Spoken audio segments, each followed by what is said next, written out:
So I'd like to call the Board of Public Works meeting of November 2nd to order and ask if anyone else besides LCAT is recording the meeting. Shirley Tancredi with minutes. Okay, all good. And I'll look for a motion to review and approve the minutes of the meeting of October 19th. So moved. I wasn't here. That's right, so I'll second it. Yeah. Any further discussion? All in favor? Aye. Aye. Okay. And we'll go right into Bob's superintendent report. Thank you. I've got a couple of items tonight. I'm going to let most of the time go to Mr. Fenney, who wasn't here at the last meeting, to bring the board up to date on what's been going on. But I did want to call attention to a couple of items. As the board knows, town meeting on October 19th approved the budget adjustments necessary, and we went ahead and we put the raises for our staff people in place the following pay period, as well as took care of the deferred payments that they were due. So that's Awesome. all been acted upon, and everything is now going forward as we had hoped. Awesome. Couple of roadway items. You may be aware we paved the Millbrook Drive area and Millbrook Circle, as well as Hunting, on Friday. The work is done other than some limited loam and seed work behind some of the catch basins, as well as backing up the edge of the pavement at a couple of locations. But it came out well. I was skeptical with the rain on Thursday night, but Lane Construction came in. They delayed their start by a couple of hours. They brought in blowers and brooms and squeegees, and they dried the pavement off and got everything to be clean and dry before they paved. Nice. So the product was done very well and done properly. We've talked with the board before about doing some selective milling and overlay work on Pease Road, going up the Shaker Road hill about 600 feet, I believe. Starting one section right down by the Shaker intersection where we have a pretty rough patch, and then heading further up the hill where we have a section of pavement that's really limited to the eastbound lane that's degraded over time, that will come in and mill out the lane width and then overlay or replace that pavement in that location. We are looking to do the same thing on Maple Street where we had the water main break late last winter, early spring.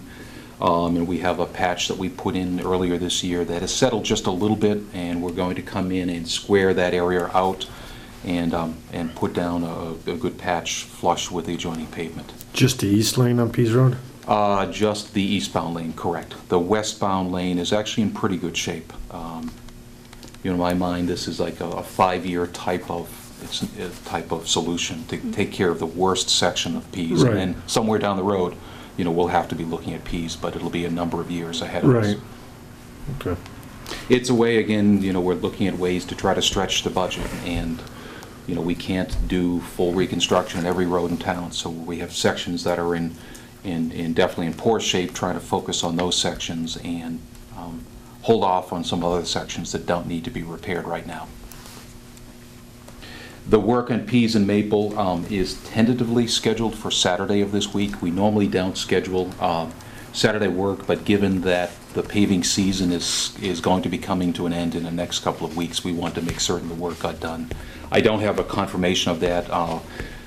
Lane asked us the question today, could they pave on Saturday, and I did give them go-ahead. They have some work to do to get ready for the paving, so I'm not certain that'll happen, but there's a potential we could They'll be do paving. their reclaim Thursday or Friday or something? I'm not certain. They haven't told us yet whether they'll come right in and do the milling and paving as a single operation, because it'll mill very quickly. Right. And come right behind it with the paver, or whether they'll do it a day or two in advance. They also have a couple of structures on Pease Road to adjust. There's a manhole and I believe a catch basin that'll need to be taken care of as they go up the hill. And we're not gonna do anything with the bottom half of Chestnut Street this year? With the Leave it bottom alone? half, correct, yes. Yeah, we will have to make one adjustment in one structure to get Yeah. ready for the winter time, so we don't have any plow damage there. But Right. we really wanted to, like we did on Maple, make certain that we got through the season after we completed our patch. And we've been probably 4 to 5 months since we patched Maple. Chestnut has only been probably 2 months right now, so we Right. wanted to go through a winter cycle before we came in and did any type of permanent patching there, or permanent overlay there. The last item I had, and I'll let Bruce take over, and then we can come back to the capital budget. But last item I had was just to note, this is an item we talked about in the past. As we know, we had some challenges in 2013 with our cross-connection program. We did receive a agreement from Mass DEP on October 23rd that I'm recommending that the board sign and move forward with. The good news is that DEP has come in, they audited our 2014 program and our 2015 program to date, and they've said, as Mr. Wilson indicated, that, or heard himself, that we're doing very well at this point. So whatever issues we had in the past were put behind us, and Just a small blip on the screen. signing this agreement is really what we need to do to put this behind us. So it'd be my recommendation that the board vote to sign the agreement received on October 23rd from Mass DEP. Okay.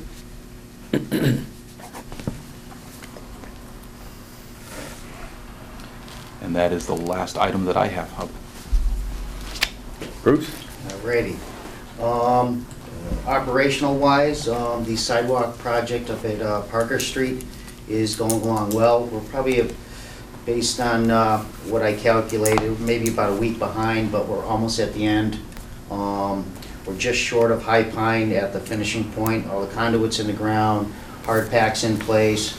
So we got about 150 feet to pour. We will be done with the concrete portion this week up to High Pine. Loam and seed, everything else. Now we just got to get back to that 80-foot section to do the drainage, the wall, and the curbing. So by the end of the next week, we should be done out there with the Parker Street sidewalk job. Highway-wise, the division's completed many catch basin repairs in the last few weeks. Considerable pothole work orders. We've actually changed pace a little bit this week. We've had to pave that water main break on Linwood Ave. We have some berm work we're trying to get taken care of on Pease Road. Actually, Daryl Keene has stepped in for Mr. Savini for the last few weeks. He's been on vacation and was out sick for a week, so Daryl's been doing a great job for the interim. Vehicle updates, we've actually done 2 services on every vehicle in the fleet so far this year. By the end of the month, everything would have been serviced twice, so we're in good shape there. Our next cycle will probably start up mid to late January, so that process is going well.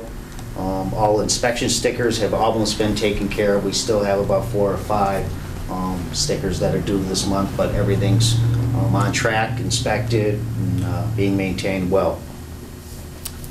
On another note, building report, the department put in about 150 feet of conduit from Maple Street, right near the hair salon there, right across from the library, over to the old fire station, the rear of that facility, for some fiber networking. I guess the town is going to allow a business on Shaker Road tap into our fiber network and use that as a revenue for the town. I'm not really sure how much that revenue is, but I think it's one of the only businesses that is using or going to be using our fiber network. Also, a brief update on the senior center generator. The guys put in a 12 by 14 concrete pad the last couple of weeks. All the conduits installed. I received submittals today, so hopefully by the end of this month, early December, that unit will be on site and ready to plug and play. After that generator is put on its pad, we're going to do, like we did at the water tower, put some 6x6 posts, a roof over it to protect it a little bit, and to make it look a little nicer, probably 2 sides of some fences, just to decorate the outside of that unit. One of the key things in that is, up to this point, the building inspector's been unable to designate that location as an emergency shelter, because emergency shelters by code need to have backup power. That will now then give the town 2 locations between Birchland Park and the COA that are legal Yeah, and emergency that shelters. building's been pretty much beautiful. Yeah, So- and in the past too, I know Carolyn's lost a lot of food through her walk-in freezer over there. Every time the power goes out, she loses about $3,000 to $5,000 worth of food over there. So That's this is not good. obviously gonna help her out also. Awesome. Another project that we're working on, town hall renovations. Me and Mr. Parent met with department heads at the town hall on October 27th to discuss our plans for the renovation of town hall. We met with them to discuss any concerns they may have during the construction process. Didn't really have much of an issue. The assessors is really the only ones it's really going to impact as far as moving people around, but I'm working with Diane to make sure business goes as planned on a day-to-day basis. We do have a first phase construction schedule starting November 16th through January 15th, where we'll be renovating the bathrooms. Then subsequently after that, we'll be moving into the offices. Now, the offices that are going to be impacted are the accounting office, the assessor's office, and the old support staff office. That was the old IT office. So we're not getting into the meeting room or the selectman's office until the third phase. So those are roughly our dates. So January 18th to roughly March 18th, we'll be doing the offices at the town hall.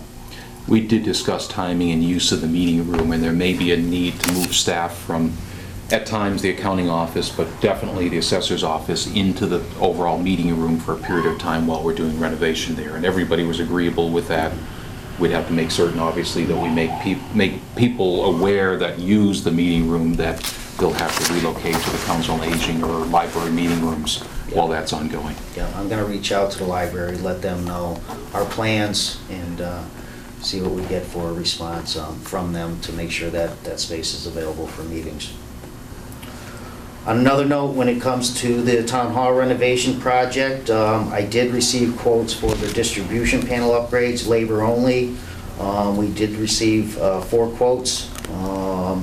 First quote was from Collins Electric for $13,921, Amp Electric for $13,166, Woodard Electric for $13,000, and Goodless Electric for $11,900.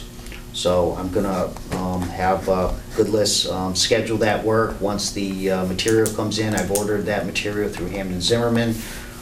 The cost of the panels, the 6 panels we are gonna be retrofitting at the town hall, is roughly about $7,600. So we're well below our budget of $30,000. We're almost at about $20,000, right under that threshold. So once that material gets in, I will be scheduling Goodless Electric to come in after hours, nights, weekends, to start retrofitting those panels.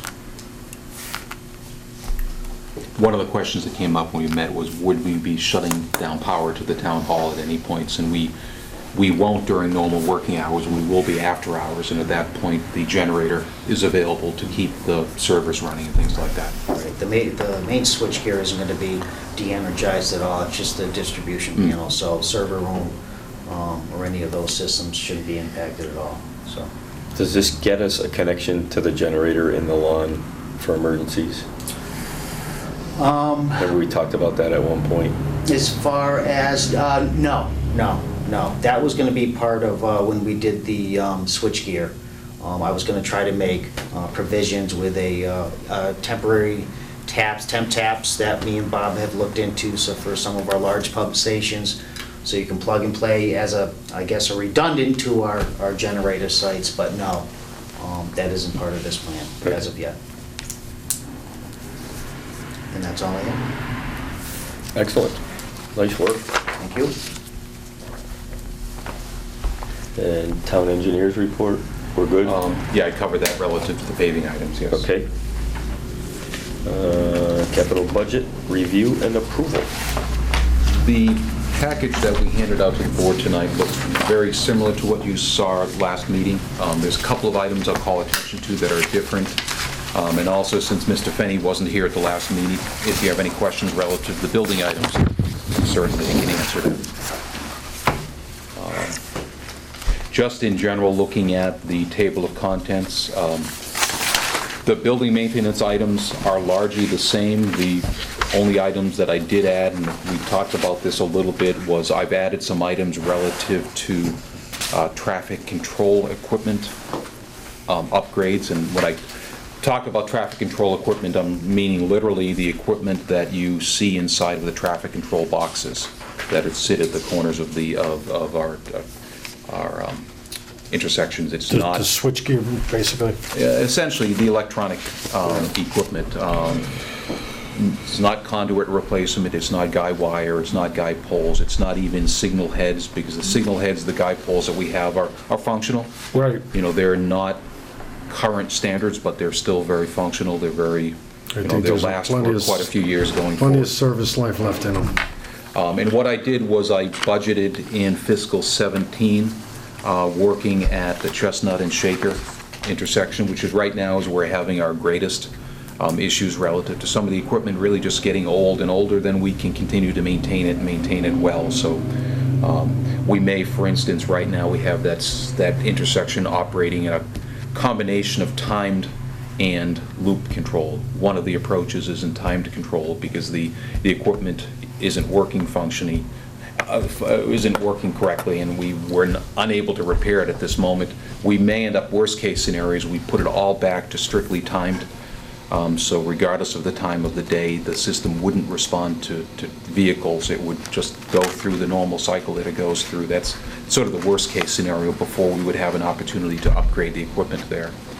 The key there is whatever we do, we want to make it upgradable in the future.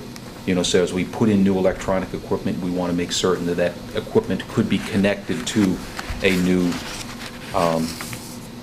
signal head if we had to in the future, and that won't be a problem if we had to put in new guy poles at some point in the future. You know, that wouldn't be a problem either. But it's, you know, making certain that what we put in is good for now and will get us, you know, another 10 or 20. You know, the equipment that's out there has lasted, most of it, since 1987, so it's been there for a long time. Right. So I focused on Chestnut and Shaker in year 1. I then looked at Allen and Parker Street in year 2. You know, we've had some problems with that intersection. Like Chestnut and Shaker, it's a relatively straightforward intersection. It doesn't have any pedestrian lights. It probably will never have any pedestrian lights. There's no crosswalks, handicap ramps, things like that.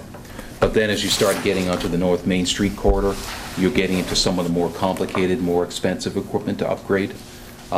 Because we do have pedestrian lights, and when we upgrade that equipment, the standards have changed and probably are appropriate to consider replacing the pedestrian lights. The standard nowadays is to go to something called a countdown type light, like we put in the Elm and Maple shades. So when you hit the pedestrian button, you actually see on the pedestrian light the number, a countdown of the number of seconds that you have to cross the intersection.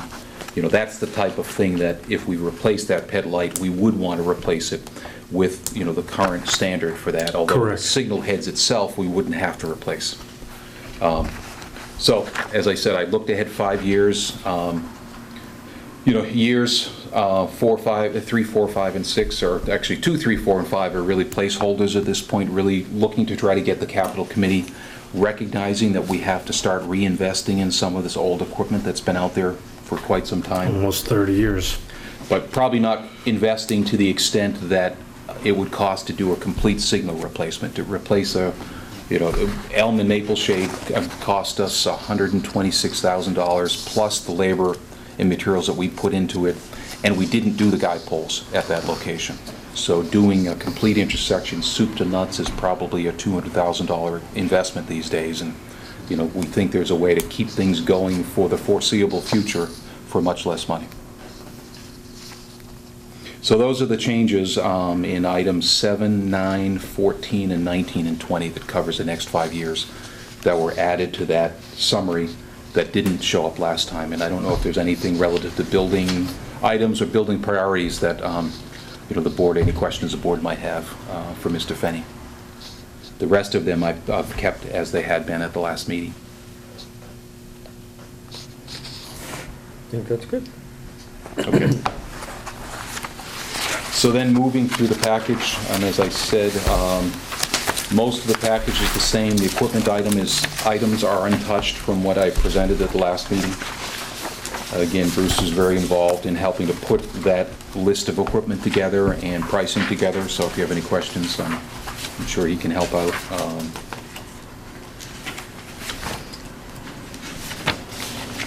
And as I noted at the last meeting, I did put together a kind of a projection of where we might stand with the Water and Sewer Enterprise Fund vehicle reserve accounts that we've now established and looking at the ability to use those reserve accounts to fund our vehicle needs going forward during, some years we may not have accrued enough funds for that year, but in subsequent years, those funds will be accrued so that we can basically utilize the enterprise fund balance as a way to operate through the cycle of vehicle replacement.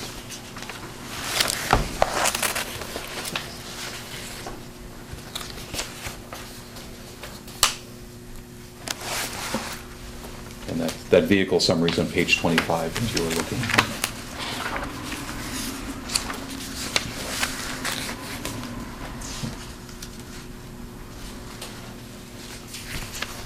Questions, thoughts? Yeah, we got 3 big pieces of equipment sitting on that list. 17.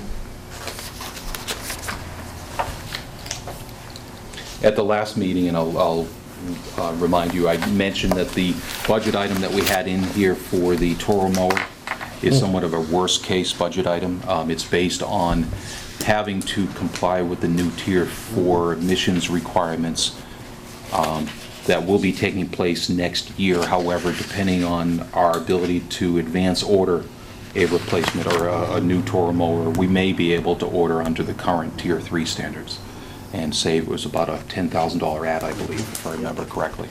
Yep.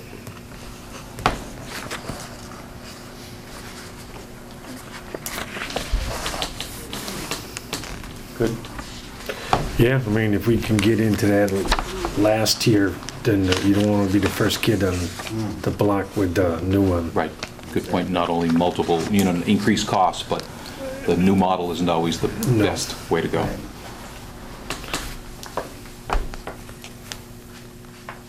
Okay, then moving on, the next item, and I apologize, I meant to give the board the numbered versions. Page and I apparently 33. didn't give you, page 33 is the Water Enterprise Fund budget. What I've done there, and I'll tell you what, I've got at least 2 copies that have numbers on them if you'd like.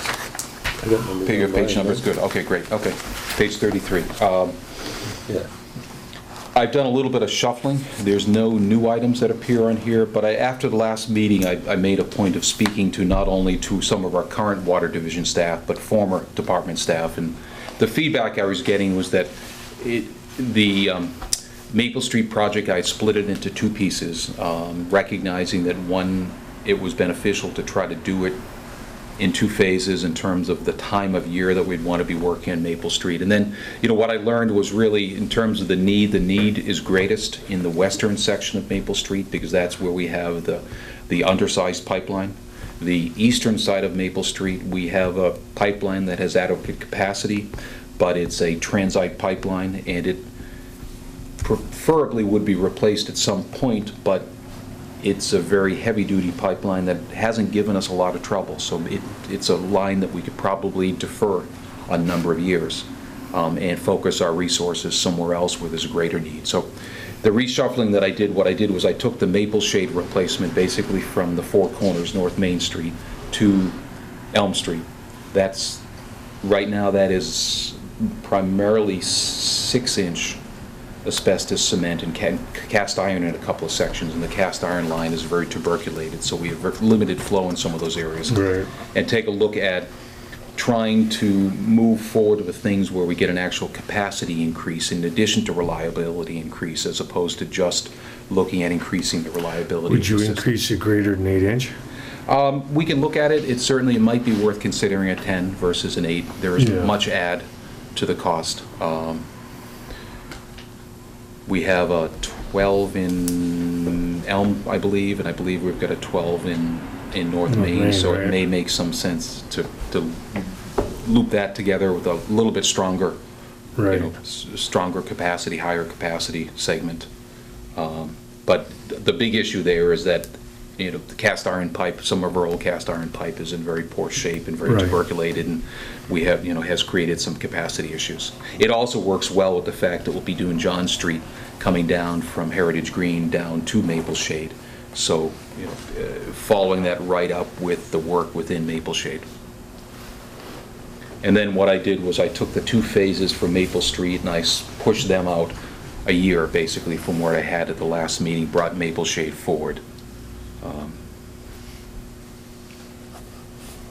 The budget numbers, I know Mr. Burek had asked last meeting, how do these fit within what we've allocated in terms of rate setting or potential rate setting going forward?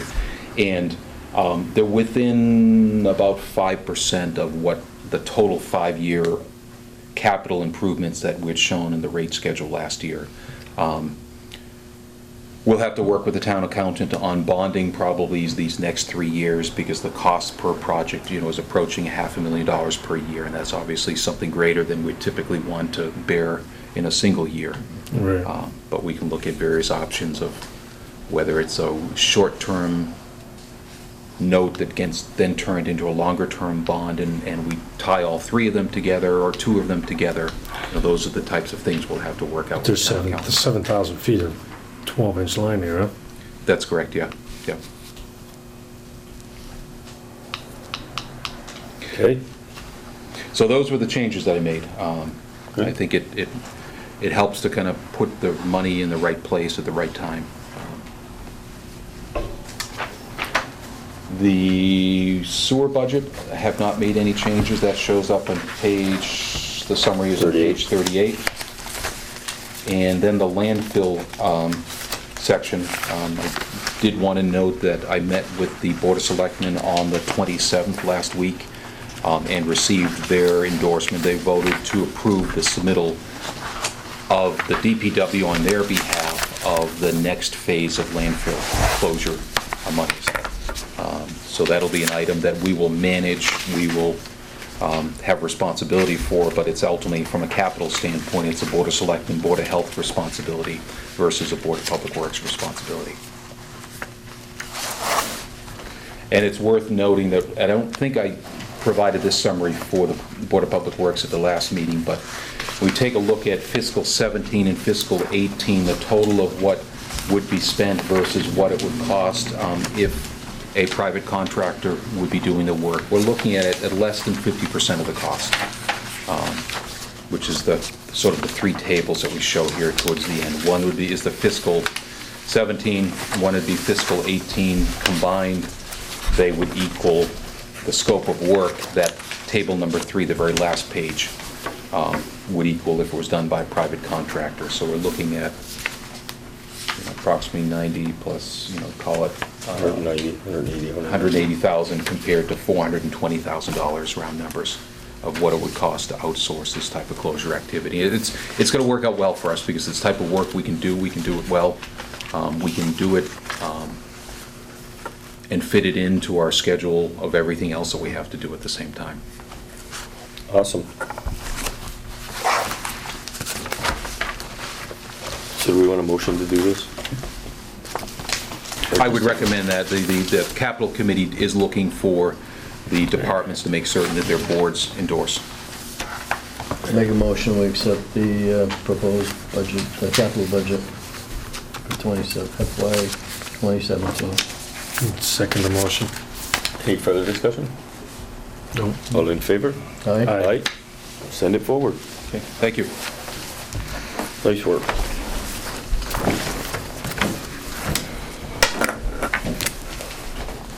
Okay, other business. Town engineers, got that approved. So I got a couple things on Prospect Street, at Williams Street. We painted a crosswalk. I'm not sure if it was there before the paving or not. Okay. But I happened to be walking it last night, and a lady got caught with her carriage trying to come off the grass and curb to the crosswalk, because I don't think there isn't an apron Okay. or approach. I don't think it's an emergency, but maybe in the spring or whenever it makes sense. Gotta remove the curb, maybe? I don't know, it just, I think, you know what probably happened is my guess, we milled. So I bet you the curb before might have been right at the road, then we Somebody milled, so curb now the right there road's is real down short. here, Right. Okay. because we got the gutter to work again. Yeah. Okay. And so So we may have to make some she had to improvements unload her off. kids, but I don't even think there's I don't even think there's concrete, I think it's just grass. Okay. So just check that one out. I didn't study it, I'm not the expert on it, I just saw it happen. The center, and just starting out of, on Maple Street, looks like there's a fair amount of cracks in the center itself. Yes. Do we want to try and save that before this winter, or it's too late and we're unfunded to try and get it?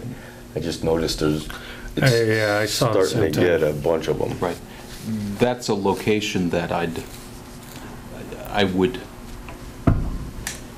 based on how Pease works out, I think it's a location that could fit into kind of sort of a select milling project where we come in for similar reasons. There were utilities that were installed there a number of years ago in the location of the utility trench. That's where you get the pavement deteriorating worst.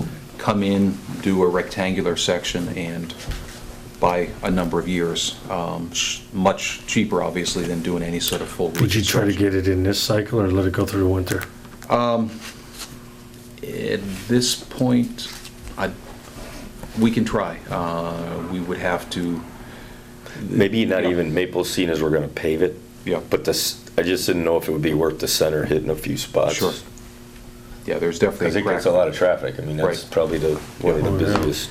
So And some we're constantly proactive patching. And I waited Constantly last salting year it. at my building and I paid for it this year. Yeah, you did.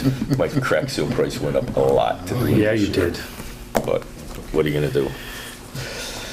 And then the only other thing that I have, and then if there's anything else, would be, I am gonna have Ryan Quimby, just give my IT director at Mayberry some advice based on card swipes, door locks, and cameras. So I checked with, Jim Donahue, town council, and he suggested I just make a disclosure, that it's off hours, off clock, not a big amount of work, but he's got a ton of expertise with a number of cameras and door locks and swipe cards. So I just wanted to make sure, in case anybody heard, that he was giving us some advice, that it was disclosed, so. Yep. And Jim Donahue said it would be fine, just bring it up. So noted. All right? That's all my other business. The only What do you question I got? have is, we talked about the, moving the crosswalk on Shaker Road in the center. Are we ever gonna see that, or is that next spring? It'll have to be next spring Yeah, at I this know. point, yeah. Yeah, we, It's sort of, well, that's what I figured, but I didn't want it to go off, fall off the table, and, because that intersection, that they're still driving over the Right. curbing there. I did it myself today, that's what reminded me of it. Really? A couple weeks ago. And I don't have a tractor trailer or a rig or anything else, but, our original plan, which didn't work out, was that we were going to do that as part of the, running the cable conduit, the fiber optic conduit from the old fire station. When we got out there and looked at the old fire station, and said the reality was a whole lot simpler just to run across the grass from the back of the old fire station to our Yeah. handhole. So Okay. we abandoned the idea of running along the edge of Shaker Road, but that then meant we didn't get to the crosswalk. so I'll make sure it doesn't disappear. That's it. We've only been talking about it for 2 years. And you have one more year left. What makes you think I'm gonna last that long? Anything else? Other biz? Schedule the next meeting. We want to stay on Monday the 16th or Tuesday the 17th? Works for me. Mondays work. Monday works, Monday works. Everybody likes Monday? All right. So our Monday next the meeting 16th? is Monday, the 16th, 5 PM at the service building. And with that, I'll entertain a motion to adjourn. So moved. Oh, we're going Oh, to what do we gotta do? executive session. Correct. That's Second. right, I forgot about that. So I'll entertain a motion to go into executive session For the with purposes. respect to negotiation with non-union personnel. So moved. Second. And we'll need a Roll call. all roll call. Tom Mr. Wilson? Aye. Aye. Mr. Bjork, aye. And Mr. Mayberry, aye.